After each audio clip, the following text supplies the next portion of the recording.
Daniel Mercer had kept the Blackstone Point Lighthouse for 12 years. 12 years of solitude, storms and service. 12 years of watching ships navigate safely past the jagged coast because of the light he maintained. He never expected the letter that arrived on a grey October morning, a government notice giving him 30 days to vacate. The lighthouse was being automated. Keepers were obsolete. His life's work reduced to a budget line item. But it wasn't the eviction that devastated Daniel. It was the timing. Something had been happening at Blackstone Point, something he couldn't explain to officials who dealt only in spreadsheets and efficiency reports.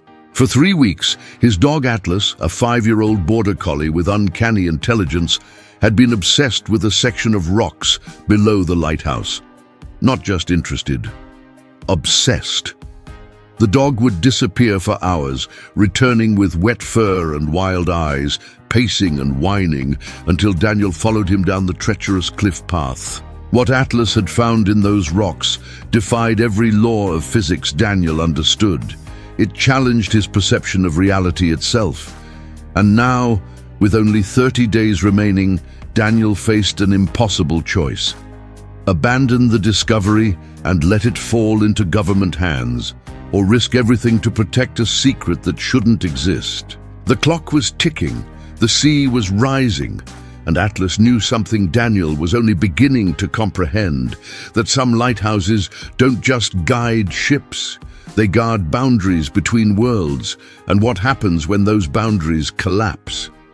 What do you think Atlas found in those rocks, and where are you watching from? Drop a comment below. We love connecting with viewers from around the world and hearing your theories about what's really happening at Blackstone Point. Daniel read the letter 3 times, each pass revealing another layer of bureaucratic indifference. Due to modernization initiatives under the Coastal Infrastructure Optimization Act, Blackstone Point Lighthouse will transition to fully automated operation. Current keeper services are no longer required. Vacate premises by November 30th. Personal belongings must be removed. Keys surrendered to Regional Maritime Authority. No acknowledgement of his 12 years of service. No recognition that he'd weathered hurricanes that would have destroyed automated systems. No understanding that lighthouses required more than mechanical operation. They needed human judgment, intuition, presence. Atlas sat at Daniel's feet, watching with those eerily perceptive eyes that had always seemed to understand more than any dog should. The collie had been Daniel's companion for 5 years, arriving as a stray puppy during a winter storm and never leaving. They'd developed a communication beyond commands, a partnership built on mutual respect and shared purpose. "We've got 30 days, boy," Daniel said, scratching behind Atlas's ears. The dog's response was immediate, a sharp bark, then movement toward the door. The same behavior he'd exhibited for weeks, urgent, insistent, demanding Daniel follow. This time, Daniel gave in. He grabbed his waterproof jacket and followed Atlas out into the wind. The dog moved with purpose down the narrow path, carved into the cliff face, a trail so treacherous that tourists were forbidden from using it. Daniel had walked it thousands of times, knew every loose stone and slippery patch, but today something felt different. The air carried an electric charge, the kind that preceded major storms, but with an underlying frequency that made his teeth ache. Atlas led him to a section of rocks Daniel had explored countless times, a formation of volcanic stone jutting into the ocean, covered in barnacles and sea moss. Nothing special, nothing unusual, except today at this particular angle of morning light, with the tide at this specific level, Daniel saw what Atlas had been trying to show him. The rocks were glowing, not reflecting sunlight, actually emitting a soft, pulsing luminescence from deep within the stone itself. A bioluminescent blue that cycled with rhythm, almost like breathing. Daniel approached closer, his scientific mind cataloging impossibilities. Volcanic rock didn't glow. There was no algae or organism that could create this effect. Yet there it was, undeniable and inexplicable. Atlas barked once, then did something that stopped Daniel's heart. The dog walked directly into what appeared to be solid rock.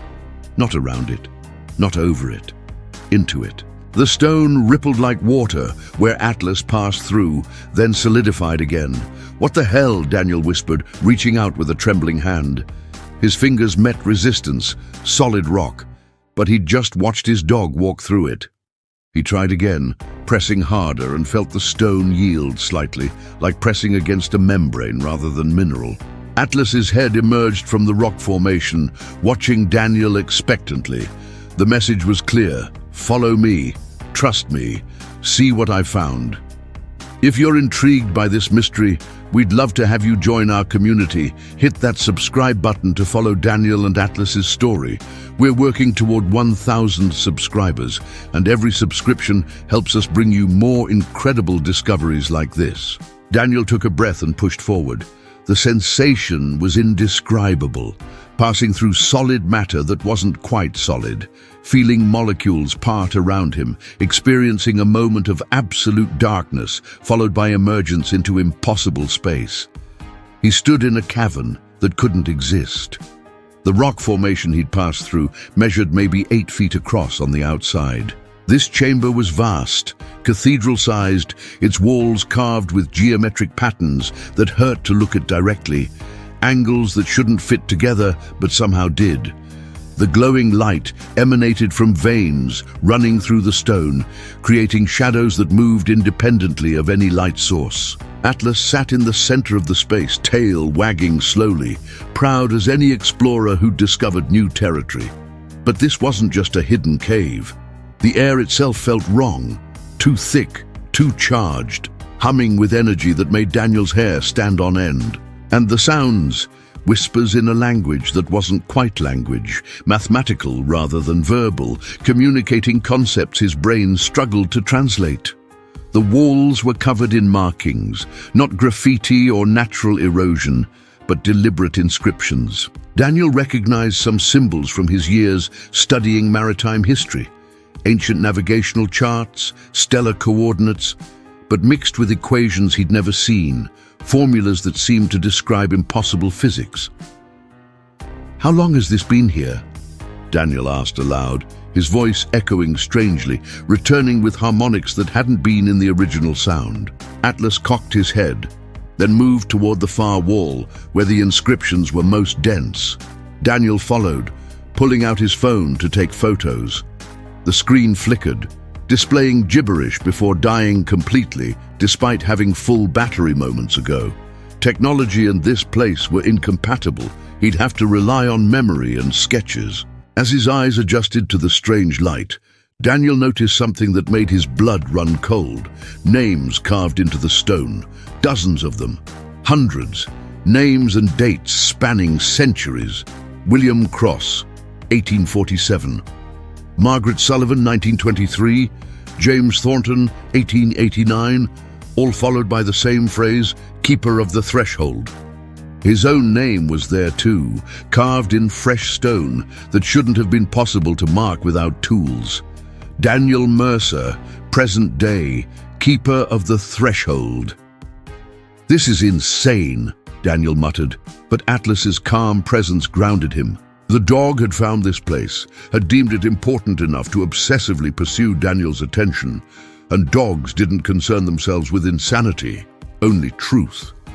A sound echoed from deeper within the cavern, rhythmic, mechanical, like massive gears turning. Daniel had explored these cliffs for 12 years and never heard anything like it. The sound was coming from below, from chambers even deeper than this one. Atlas moved toward the source, glancing back to ensure Daniel followed. The dog's message was clear. The glowing rocks were just the entrance. The real discovery lay deeper, and whatever it was why Daniel's eviction notice had arrived now, at this precise moment in time. Someone knew about this place, and they wanted Daniel gone before he could understand what he was protecting. The deeper passage required crawling, squeezing through gaps that seemed too narrow for a grown man, but somehow accommodated him. Daniel's rational mind noted this impossibility, spaces that adjusted to their occupants, but he'd moved beyond rational. He was operating on instinct now, following Atlas through winding corridors that descended at angles that defied conventional geometry. They emerged into a second chamber, and Daniel's breath caught. Before him stretched a machine, not ancient and primitive, but sophisticated beyond any technology he recognized. Crystalline components interfaced with metallic structures, energy flowing through circuits that seemed grown rather than manufactured. The entire apparatus stretched 50 feet in diameter, centered around a vertical column that pulsed with the same blue luminescence as the rocks above. It was a lighthouse. That's what his mind kept insisting, though this structure bore little resemblance to the traditional lighthouse overhead. Yet it served the same purpose, not guiding ships on the surface, but something else, something vast. The energy pulsing through its core wasn't random. It was a beacon, a signal broadcasting into dimensions Daniel's physics education insisted didn't exist. Atlas sat beside the mechanism, watching Daniel process the revelation.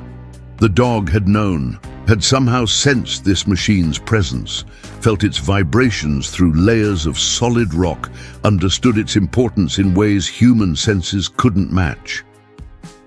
Daniel circled the device, noting details.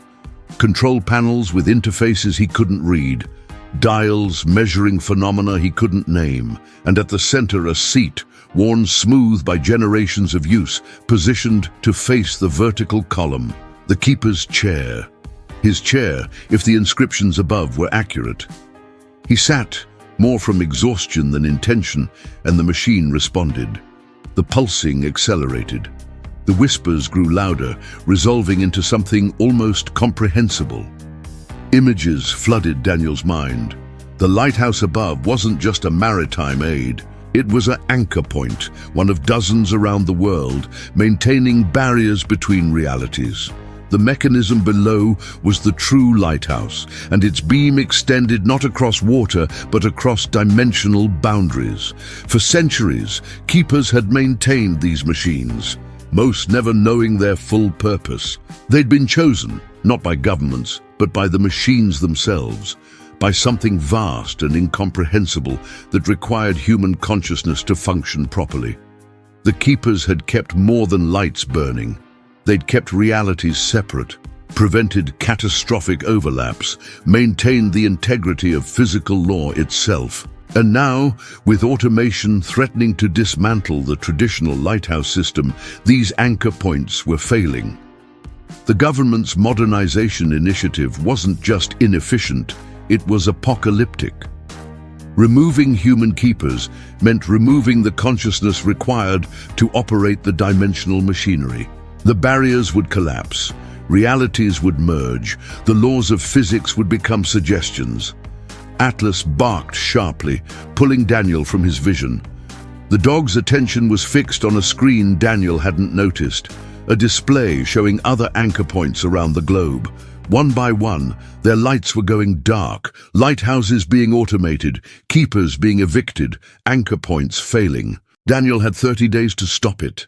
30 days to convince authorities who'd never believe him. 30 days before reality itself unraveled. The weight of it was crushing. Daniel spent the next 3 days exploring the cavern system, cataloging everything he found. Atlas proved invaluable, guiding him to chambers that weren't immediately visible, sensing openings in the rock that appeared solid but yielded to pressure. The dog had an intuitive understanding of the place that surpassed Daniel's analytical approach.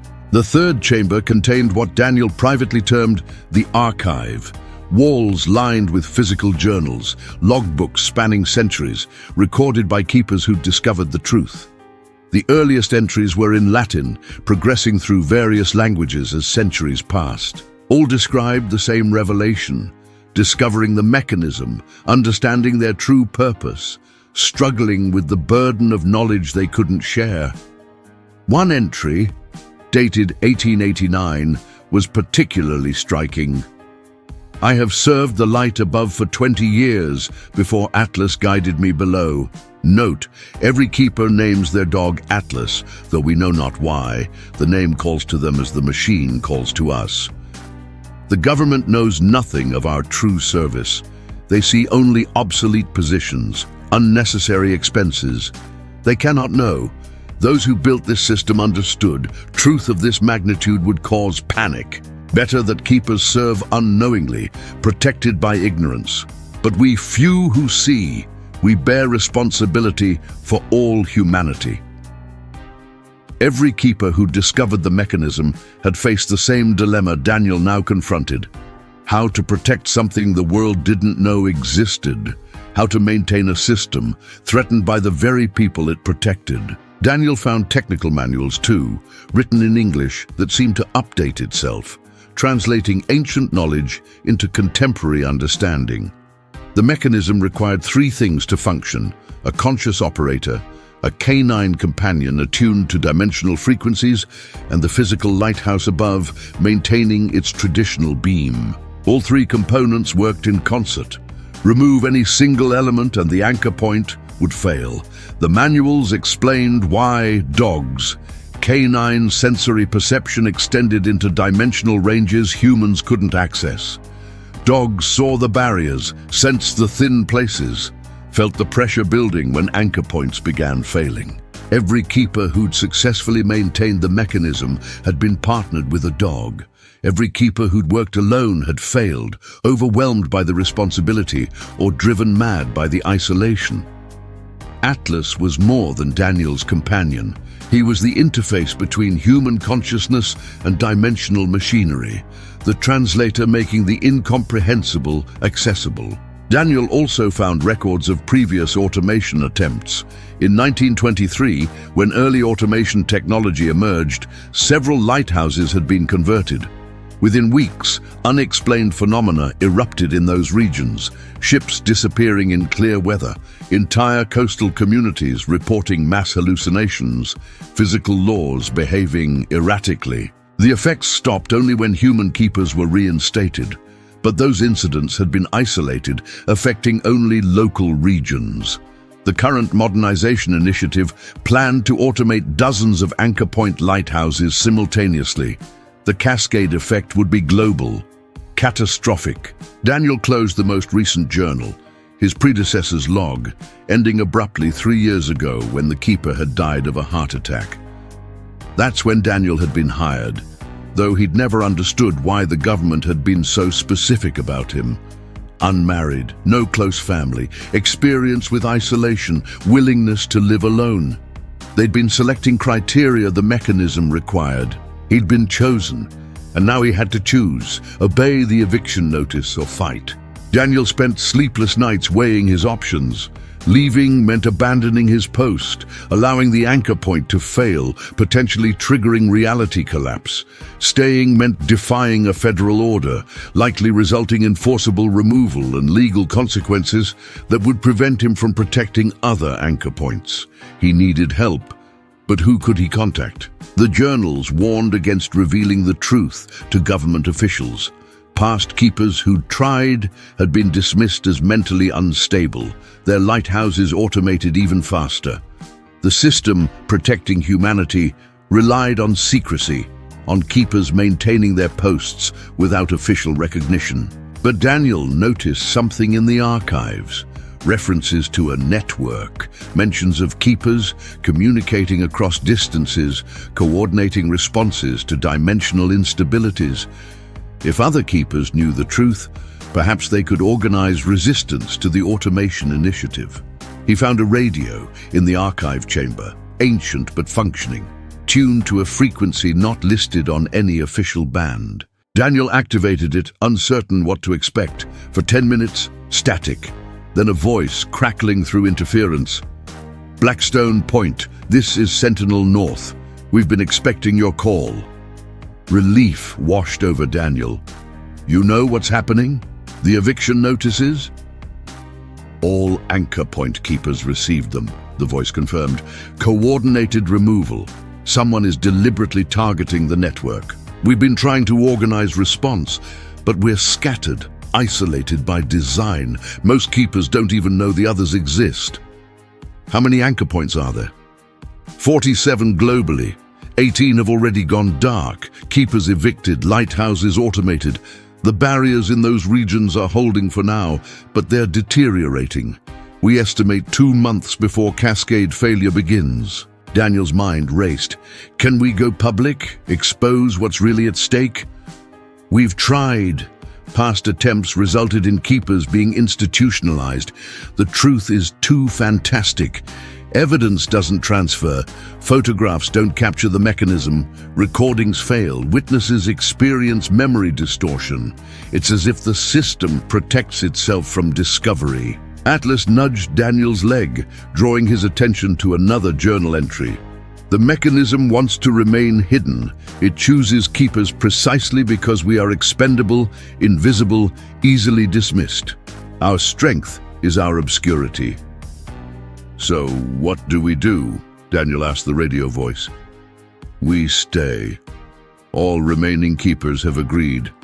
We refuse evacuation. They can't forcibly remove all of us simultaneously. If enough anchor points remain active, we can maintain minimum barrier integrity until we find a solution. They'll bring law enforcement, military if necessary. Let them try to arrest 29 lighthouse keepers simultaneously. The media attention alone might buy us time. And Daniel, your dog knows things we don't. Trust that. Atlas was already moving toward the mechanism, his behavior indicating something Daniel couldn't yet perceive. The barriers were fluctuating, responding to the darkened anchor points. Time was running out faster than the government's 30-day deadline. Daniel made his decision. I'm staying. They want Blackstone Point. They'll have to drag me out.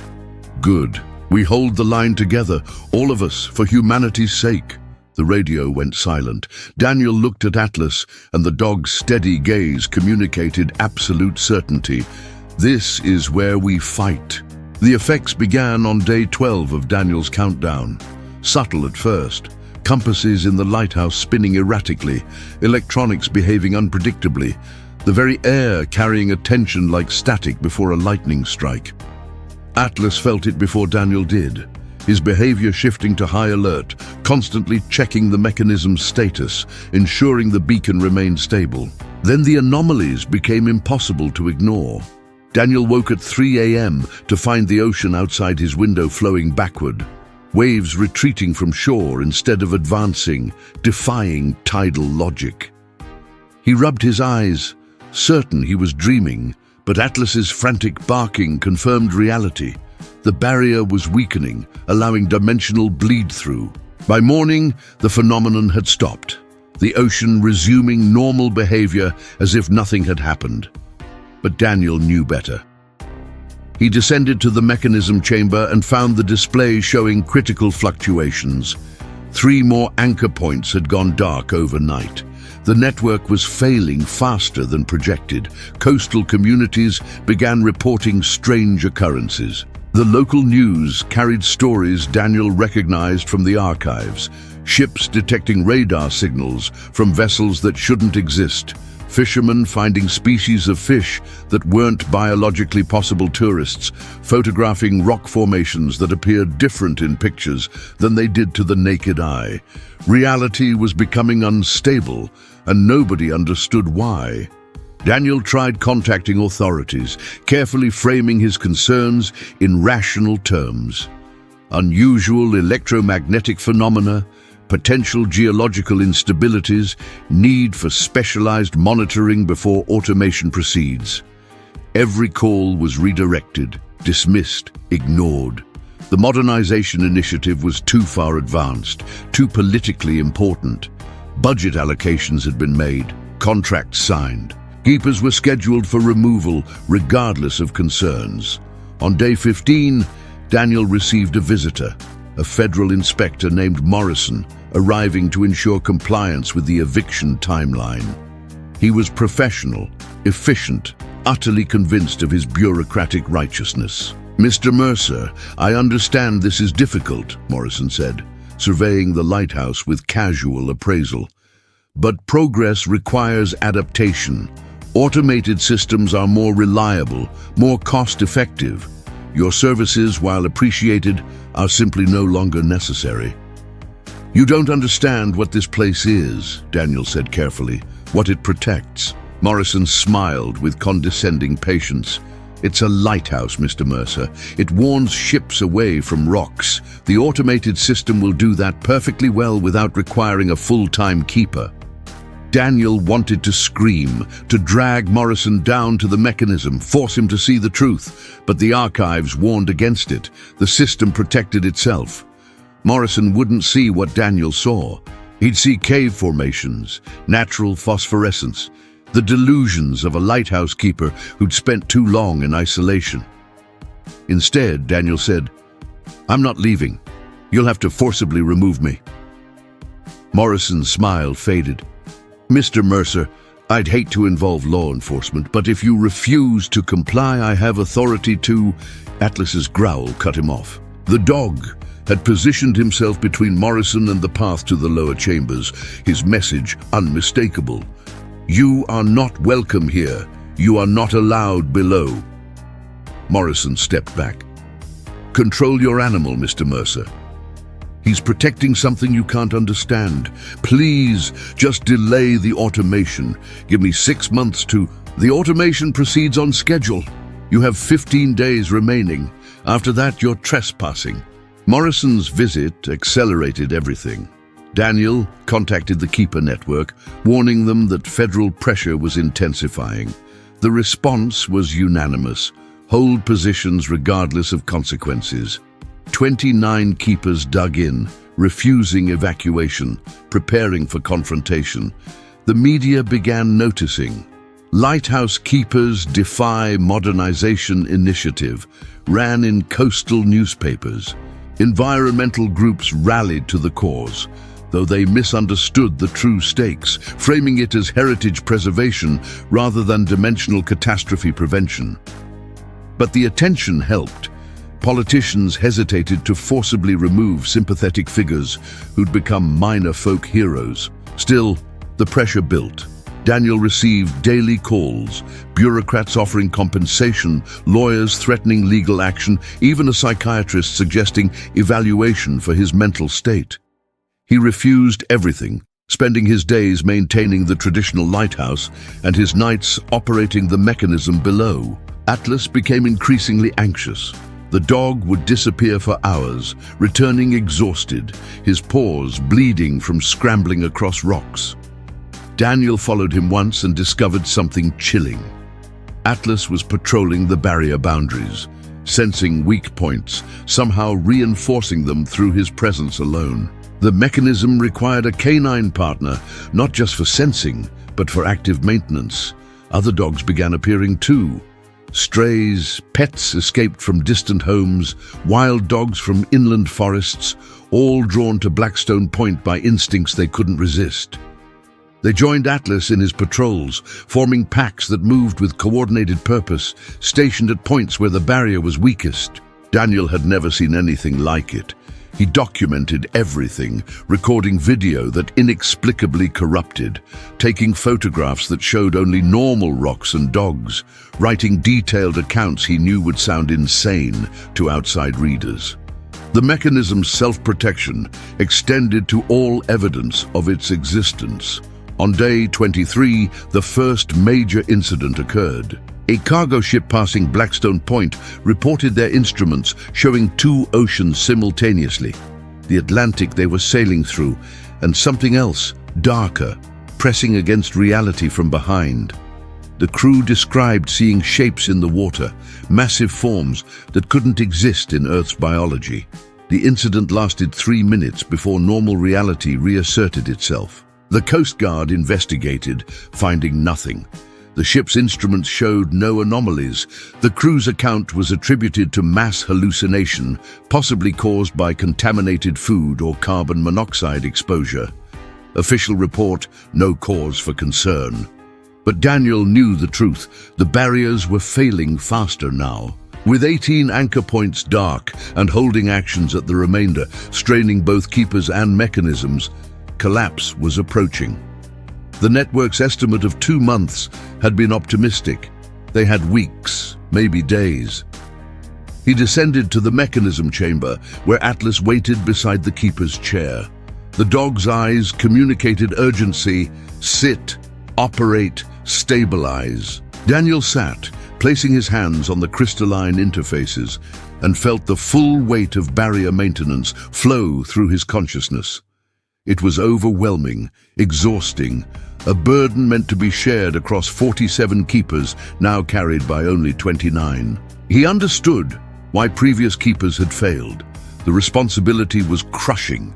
Without Atlas's steady presence, Daniel would have broken under the strain. 7 days remained until forced evacuation. The final confrontation was inevitable. Day 28 brought Morrison back, this time with a federal marshal and documentation authorizing Daniel's removal. They stood in the Lighthouse base, official and implacable, while Atlas growled from his position on the stairs. "Mr. Mercer, this is your final warning," Morrison said. "You have 48 hours to vacate voluntarily. After that, we will remove you by force and press trespassing charges." "You can't automate this lighthouse," Daniel said, abandoning caution. "It's protecting something critical. If you deactivate the human-maintained beacon, catastrophic consequences." "Mr. Mercer, we've had you evaluated."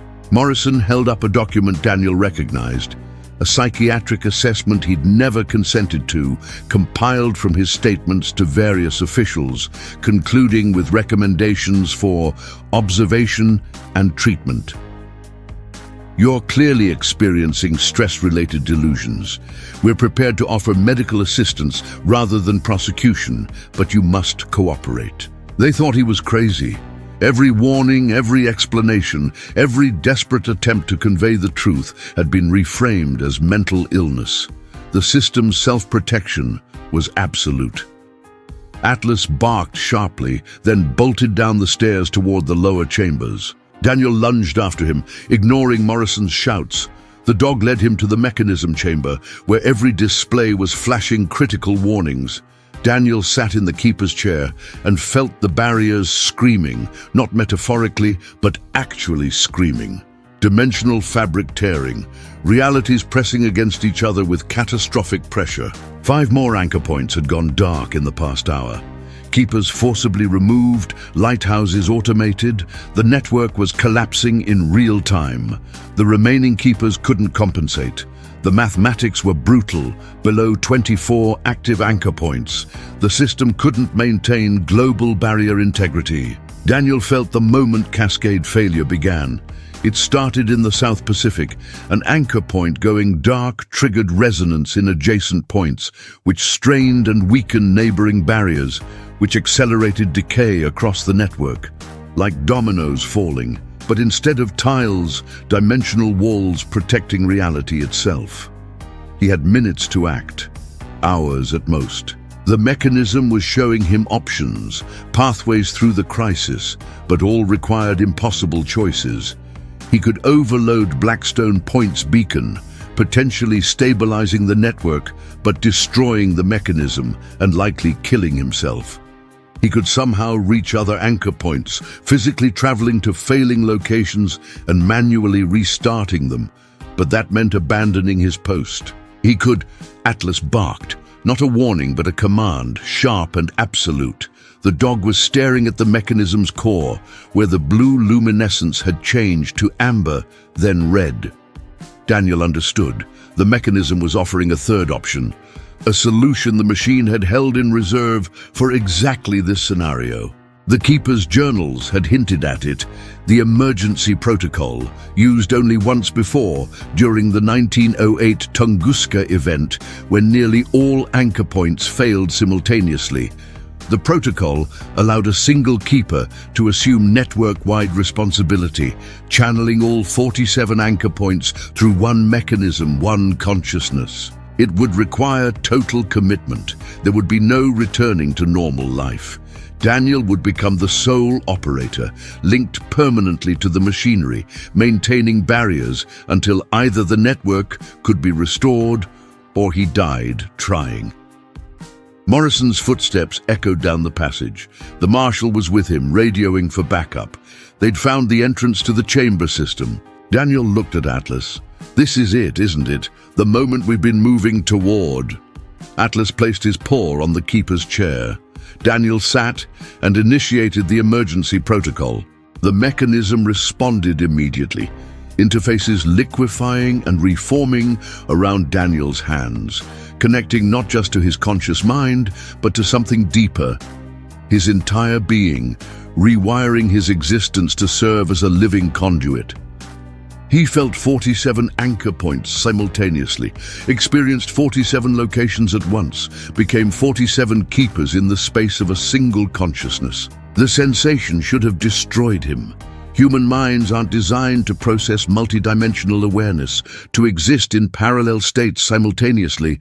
But Atlas was there, his presence a stabilizing force. And Daniel realized the truth. Dogs had always been the key. Their consciousness operated differently, experienced reality without the rigid boundaries humans imposed. Atlas wasn't just supporting Daniel, he was teaching him how to think like the mechanism required. Morrison and the marshal burst into the chamber, weapons drawn, then froze. The mechanism was fully active now, its light expanding to fill the space, and they were seeing what their rational minds insisted couldn't exist. Morrison's face went pale. The marshal's gun wavered, uncertain what to aim at. What is this?" Morrison whispered. Daniel, his voice resonating with harmonics that weren't entirely his own anymore, replied, "This is what you were trying to destroy. This is what lighthouse keepers have protected for centuries. This is the only thing standing between humanity and reality collapse." The displays showed the network stabilizing. The emergency protocol was working, barriers reinforcing, dimensional walls holding, realities separating back to stable configurations. But the cost was evident in Daniel's physical form. He was becoming translucent, his body merging with the mechanism, trading corporeal existence for permanence as the network's living anchor. "You're shutting down the automation initiative," Daniel said. "Not a request, but a command carried by authority that came from the mechanism itself. You're reinstating all keepers, you're protecting the anchor points with whatever resources necessary. And you're never speaking of what you've seen here." Morrison nodded numbly. The marshal lowered his weapon. They were seeing truth too vast to deny, experiencing reality at its most fundamental level. The mechanism allowed it, briefly lifting its self-protection, forcing them to understand. When the light dimmed, Daniel remained seated, now permanently bonded to the keeper's chair. His physical form was still present but fundamentally changed, existing simultaneously in all 47 locations. He could feel other keepers returning to their posts, feel the barriers strengthening, feel reality stabilizing across the globe. Atlas lay beside him, the dog's presence constant and eternal. They would maintain this vigil together, keeper and guardian, human and canine, protecting the boundaries that kept existence stable. Morrison and the marshal backed out of the chamber, traumatized but enlightened. They would file reports that couldn't capture the truth, would recommend protecting the lighthouse system without explaining why, would ensure keepers remained at their posts without understanding their true purpose. And Daniel would serve, forever watching, forever guarding, forever the keeper of thresholds. The lighthouse above continued its eternal rotation. Below, in chambers that existed between dimensions, Daniel Mercer fulfilled his purpose. Not the one he'd signed up for, but the one he'd been chosen for all along. Atlas rested his head on Daniel's lap, and together they kept the light burning,